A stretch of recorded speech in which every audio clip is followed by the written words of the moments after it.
Hi everyone, good morning. কেমন আছো তোমরা? আশা করি অনেক ভালো আছো। স্টাডি ব্লগটা আমি এখান থেকে কন্টিনিউ করছি। সবার ফার্স্টে উঠে আমি টু ডু লিস্ট বানিয়ে নিলাম। ফার্স্ট সেশনে রেখেছিলাম ম্যাথ, তাই চঞ্চল ঘোষের বই থেকে লাভ ক্ষতির চ্যাপ্টারটা কিন্তু আমি করে নিলাম।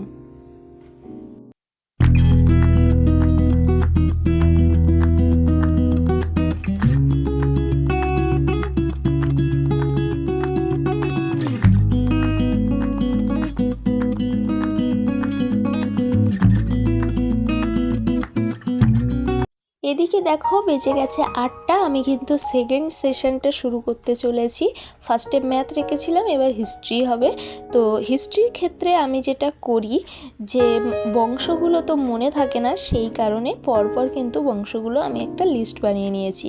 আবার ওই মৌর্য বংশ, ধরো মৌর্য বংশের মধ্যে থেকে কারা কারা পরপর রাজত্ব করেছে সেগুলোও কিন্তু আমি পরপর একটা লিস্ট করে আমার পড়ার টেবিলের সামনে রেখেছি। তোমরা চাইলে কিন্তু এটা করতে পারো, তাহলে খুব সহজে মনে থেকে যাবে।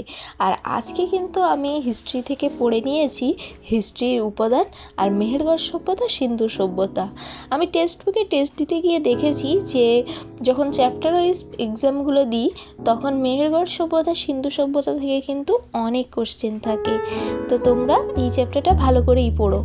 তারপরে দেখো 9টা বেজে গেছে, আমার থার্ড সেশন কিন্তু কমপ্লিট হয়ে গেছে। আর আমি নিয়ে বসে গেছি কিন্তু ইংলিশ। আর ইংলিশে কিন্তু এই বইটা আমি বারবার তোমাদেরকে সাজেস্ট করব, যারা এখনও পর্যন্ত গ্রামার বই কেনোনি তারা কিন্তু প্লিজ একবার হলেও এই বইটা ট্রাই করে দেখতে পারো। খুব অসাধারণ বই। এবার এখানে কিন্তু আমি আজকে পড়েছি এন এর ইউজড হচ্ছে কিভাবে ফ্রেজ রূপে। তারপরে এটা কমপ্লিট হয়ে গেলে আমার ফোর্থ সেশন কিন্তু কমপ্লিট হয়ে গেছে। আর ফোর্থ সেশনের জন্য কিন্তু আমি টেস্ট দেব। এবার টেস্টেই কিন্তু আমি হিস্ট্রির একটা চ্যাপ্টার ওয়াইজ এক্সাম দিয়ে নিয়েছি। আর এক্সাম দেওয়ার পরে আমি কিন্তু অনেকটা ব্রেক নিয়েছিলাম, নিয়ে আবার সন্ধ্যে 6টার সময় কিন্তু পড়তে বসেছিলাম।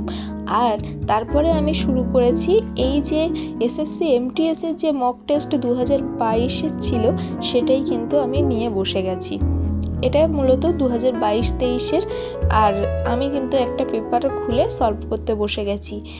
আর তোমরা চাইলে কিন্তু এই বইটা কিনতেই পারো, কারণ এই বইতে যে এক্সপ্লেনেশনগুলো আছে চ্যাপ্টার ওয়াইজ বলতে যে সেটগুলো দিয়েছে, সেটগুলোর পরে যে এক্সপ্লেনেশন আছে খুব ভালো করে কিন্তু এক্সপ্লেন করে দিয়েছে।